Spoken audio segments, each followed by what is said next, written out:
Hello everyone, দেখো আজকে সকাল সকাল আমার লক্ষ্মী বাচ্চা গুড মর্নিং বলতে চলে এসে তোমাদেরকে। আর এই যে আমি বেরিয়ে পড়েছি অফিসের জন্য। সানডে অফিস যেতে কি কারোর ভালো লাগে বলো? আমার কিন্তু দারুণ লাগে সানডে অফিস যেতে, কারণ কোনো কাজের চাপই থাকে না। আর এই যে আমি অফিস পৌঁছে গেছি। পৌঁছে গিয়েই আমি চলে গেছি ব্রেকফাস্ট করতে। আজকে ব্রেকফাস্টে ছিল ওটস। আমার কিন্তু ওটস খেতে একদম ভালো লাগে না, ওই যে বাধ্য হয়ে খেতে হয় আর কি। কিন্তু লাঞ্চে যে খাবারটা ছিল সেটা কিন্তু আমার খুব পছন্দের। আজকে লাঞ্চে ছিল হায়দ্রাবাদি চিকেন বিরিয়ানি।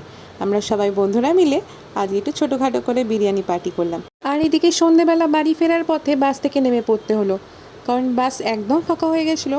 তো কন্ট্রাক্টর বললো নেমে যাও, পরের বাসে তোমাদেরকে যেতে হবে। বাধ্য হয়ে নেমে পড়লাম, দেখো রাস্তা পুরো ফাঁকা। তো যাই হোক, পরের বাসে বাড়ি ফিরলাম। বাড়ি ফিরেই মা দিল গরম গরম চা। চায়ের সাথে বেকারির বিস্কিট খেতে গিয়ে দেখি বিস্কিটের মধ্যে সবুজ সবুজ পেস্তা। কিন্তু খেতে গিয়ে দেখলাম এটা পেস্তা নয়, এটা বাদামের মধ্যে সবুজ রং করে বিস্কিটের মধ্যে মিশিয়েছে। আমি তো পেস্তা ভেবে খুশি হচ্ছিলাম। বাড়ি ফেরার পথে দেখছিলাম ভালোই বিদ্যুৎ চমকাচ্ছে। ভেবেছিলাম বৃষ্টি হবে না, কিন্তু চা খেতে খেতে দেখি ভালোই জোরে বৃষ্টি এসছে। চা শেষ হওয়ার আগেই চলে এলো গরম গরম চিকেন পকোড়া। চিকেন পকোড়া দেখে যে আমার কী আনন্দ হচ্ছিল আমি তো বলে বোঝাতে পারবো না।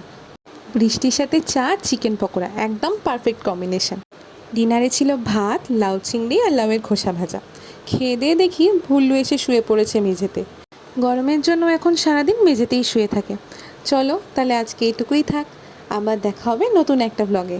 আজকে আসি, টাটা।